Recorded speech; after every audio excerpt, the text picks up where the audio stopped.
দেখুন বন্ধুরা, বাদরের সাথে বাদরামি করার ফল কি হয়। ইসলাম প্রাণীর প্রতি দয়া, মমতা ও দায়িত্ববোধ শেখায়। কোনো প্রাণীকে কষ্ট দেওয়া, নির্যাতন করা বা অকারণে হত্যা করা কঠোরভাবে হারাম। ১.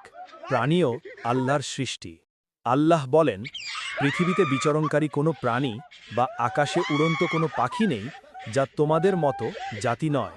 সূরা আল আনাম আয়াত ৩৮। অর্থাৎ প্রতিটি প্রাণী আল্লাহর সৃষ্টির মর্যাদা রাখে। ২. প্রাণীকে কষ্ট দিলে গুনাহ হয়।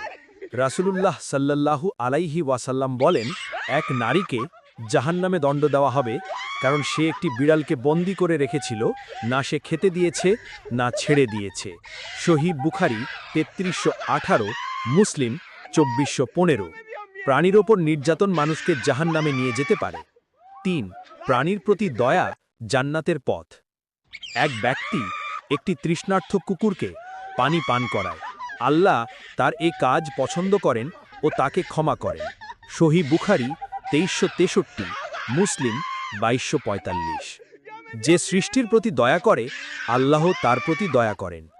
প্রাণীর প্রতি দয়া করা মানে আল্লাহর সন্তুষ্টি অর্জন করা। আল্লাহ আমাদেরকে সঠিক পথে চলার তৌফিক দিন। আমিন। ফেসবুক থেকে দেখলে অবশ্য পেজটি ফলো করুন, লাইক ও শেয়ার করুন।